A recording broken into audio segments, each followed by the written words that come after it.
આપ જોઈ રહ્યા છો TV9 ફિકર આપની સાથે હું છું હાર્દિક મોદી। ફિકર આપની શરૂઆતમાં સૌથી મોટા સમાચાર જે સામે આવ્યા છે અમદાવાદમાં લાખો રૂપિયાની લૂંટની ઘટના છે। 40 લાખ રૂપિયાની લૂંટ બની છે। અમદાવાદમાં લૂંટની આ ઘટના સામે આવી છે। કર્ણાવતી ક્લબ નજીક રૂપિયા 40 લાખની લૂંટ થઈ છે। આંગડિયા પેઢીમાંથી રૂપિયા લઈ જતો કોન્ટ્રાક્ટર લૂંટાયો છે। કારમાં જતા કોન્ટ્રાક્ટરને રોકી થેલો લઈને બે શખ્સ ફરાર થયા છે। કારમાં પંચર હોવાનું કહીને લાખોની લૂંટને અંજામ આપ્યો। ના ત્યારે એવું નતું ત્યારબાદ કંઈક પંચર કરવામાં આવ્યું હોય એવું લાગે? ના એવું તમને ક્યારે ખ્યાલ આવ્યો કે તમારી રકમ ગઈ અને પછી તમે કેટલા? બસ મને આ જ જગ્યાએ ખબર પડી કે મારી રકમ જતી રહી એમ। આશરે કેટલા વાગ્યાની આસપાસ? 6:30 જેવું।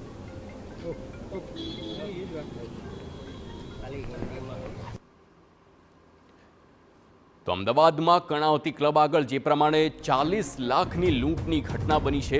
કારમાં જતા કોન્ટ્રાક્ટરને રોકીને થેલો લઈ બે શખ્સ ફરાર થયા અને કારમાં પંચર હોવાનું કહીને લાખોની લૂંટને અંજામ આપ્યો છે। એટલે કે કારમાં પંચર હોવાનું કહીને સૌથી પહેલાં તેમનું ધ્યાન ભટકાવ્યું અને ત્યારબાદ કારમાં જે રોકડ રૂપિયા પડ્યા હતા 40 લાખ રૂપિયા આ બે શખ્સો તે લઈને ફરાર થયા છે।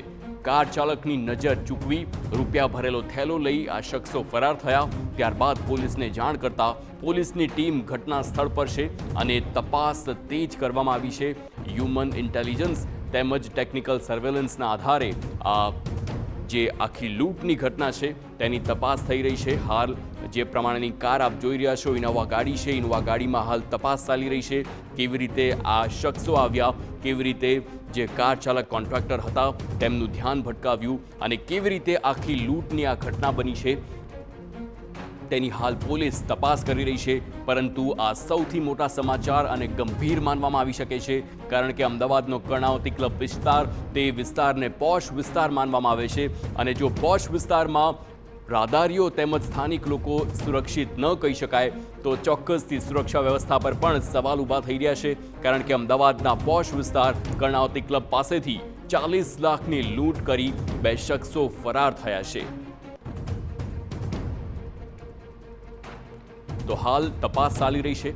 અમદાવાદના કર્ણાવતી ક્લબ વિસ્તારમાં કોન્ટ્રાક્ટર પાસેથી 40 લાખની લૂંટની ઘટના બની છે। આ કાર આપ જોઈ શકો છો જેમાં કોન્ટ્રાક્ટર સવાર હતા અને જ્યારે બે શખ્સો આવ્યા અને તેમણે જણાવ્યું કે કારમાં પંચર છે તેમ જણાવી તેમનું ધ્યાન ભટકાવ્યું અને ત્યારબાદ લૂંટને અંજામ આપવામાં આવ્યો છે।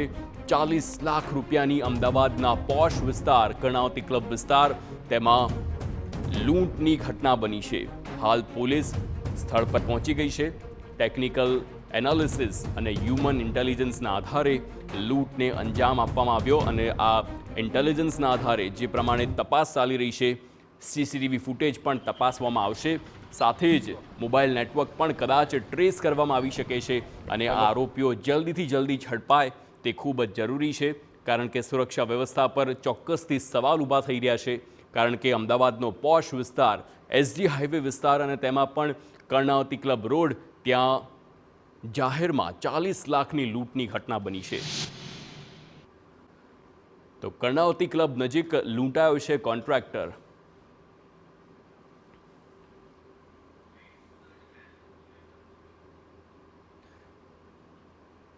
તો આ સમગ્ર મામલે સંવાદદાતા યુનુસ ગાસી જોડાયેલા છે। યુનુસ, જણાવશો આ 40 લાખની હાલ આ લૂંટની ઘટના સામે આવી છે, વધુ વિગતો?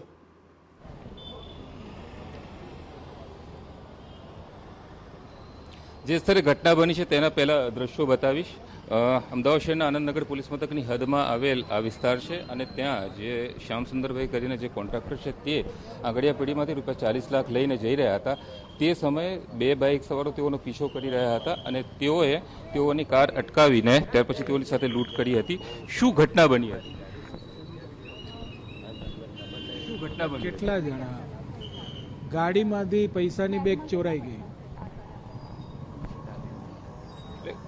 ક્યાંથી ક્યાં જઈ રહ્યા હતા અને કેવી રીતે શું આખી ઘટના બની? જ્યાંથી પૈસા લીધા ટાઇટેનિયમ સિટી સેન્ટરથી ત્યાંથી હું મારા ઘરે જઈ રહ્યો હતો અને રસ્તામાં મને એક બાઇકવાળાએ અહીંયા પ્રેરણાતીર્થ SBI બ્રાન્ચ છે ને ત્યાં આગળ મને થોડીક ગાડી પુશ કરી અને મને એમ કે મારી ગાડી કદાચ એને અડી ગઈ હશે એટલે આટલો મને દબાવે છે. પણ મેં એને કાચ ખોલીને કીધું શું છે, તો મને કે પંચર છે એમ. મેં કીધું ઇગ્નોર કર, મેં ગાડી ચલાવી રાખી, કશું જ ના કર્યું. પછી 4 રસ્તા પર બીજા જણાએ થોડુંક એગ્રેસિવલી ગાડીને હાથ મારીને કીધું, એટલે મેં કાચ ઉતાર્યો. ત્યાં ટ્રાફિક હતો એટલે મારે ગાડી ઊભી જ રાખવી પડી. મેં કાચ ઉતારીને કીધું, મેં કીધું શું છે તારે? તો મને કે તને ગાડી નથી ચલાવતા આવડતી, ગાડીમાં પંચર છે તોય ચલાવે છે. પછી આગળ જતાં મને આ રોડ ઉપર ખબર પડી કે ગાડીમાં પંચર છે, એટલે મેં અહીંયા સાઈડમાં ઊભી રાખી. મેં જોયું પંચર હતું એટલે મેં બેગ જે સીટ ઉપર પડી હતી એ મેં નીચે રાખી અને પછી મેં આ સ્પેર વ્હીલ કાઢવાની ટ્રાય કરી. અને એટલામાં જ્યારે હું ઉપર જોયો એટલે આગળનો દરવાજો ખુલ્લો હતો, એટલે હું તરત દોડતો ત્યાં ગયો કે આ દરવાજો ખુલ્લો કેમ ગયો, પણ બેગ નથી ત્યાં. તમને ખ્યાલ ક્યારે આવ્યો કે જ્યારે આગળનો દરવાજા પર નજર કરી ત્યાર પછી ખ્યાલ આવ્યો કે આ રકમ ગઈ છે? આગળનો દરવાજો ખુલ્લો હતો ને એ જોયો એટલે મને ખ્યાલ આવ્યો. શું કર્યું ત્યાર પછી આપે અને ત્યાર પછી પોલીસની મદદમાં? પછી તો મેં આગળ એક સીવણ મશીનવાળા બેઠા હતા આગળ થોડેક, એટલે મેં એને કીધું અહીંયા કોઈ આવ્યું? મેં કીધું કોણ આવ્યું તું? તો મને કે મારું ધ્યાન નહોતું. એક રિક્ષા બી ઊભી હતી, એને બી મેં પૂછ્યું, એની રિક્ષા બી મેં જોઈ આખી, પણ એ કે તમારે જવું હોય તો જોઈ લો, આમાં કંઈ નથી. અંદાજે 6:30 વાગ્યાના સુમારે બનેલી આ ઘટના બાદ પોલીસ તપાસ કરી રહી છે અને અત્યારે પણ જે ગુનેગારો છે તેઓનું પગેરું મેળવવાની કોશિશ કરી રહી છે. સ્થાનિક પોલીસ ઉપરાંત જે સિનિયર પોલીસ અધિકારીઓ છે તેઓ પણ અહીંયા પહોંચ્યા છે. ડીસીપી ઝોન 7 અહીંયા પહોંચ્યા છે, તેઓની સાથે વાત કરીશું. સર, क्या घटना हुई थी और क्या कार्रवाई कर रहे हैं? शाम को 6 से 7 बजे के बीच में चोरी की घटना हुई है और ये गाड़ी है, इसको रोक के और पंचर का बोल के एक जो बाइक पर लोग थे उन्होंने दरवाज़ा खोल के बैग चोरी कर लिया. सस्पेक्ट हैं और अब कितनी टीमें लगाई गई है उनको पकड़ने के लिए? 3-4 टीम हमने अलग अलग दिशा में और अलग अलग विषय के अंदर लगा दी है, तो उसकी तपास का विषय जारी है तपास. ઝોન 7 ડીસીપી સહિતના જે સિનિયર પોલીસ અધિકારીઓ છે તેઓ અત્યારે અહીંયા પહોંચ્યા છે અને એ તપાસ કરી રહ્યા છે કે કોણ છે. આસપાસના સીસીટીવી ફૂટેજની પણ ચકાસણી કરવામાં આવી રહી છે અને જે વર્ણન મળી રહ્યું છે ફરિયાદી તરફથી તે વર્ણનને આધારે હવે આ જે બંને શંકાસ્પદ લોકો છે તેઓની શોધખોળ શરૂ કરવામાં આવી છે.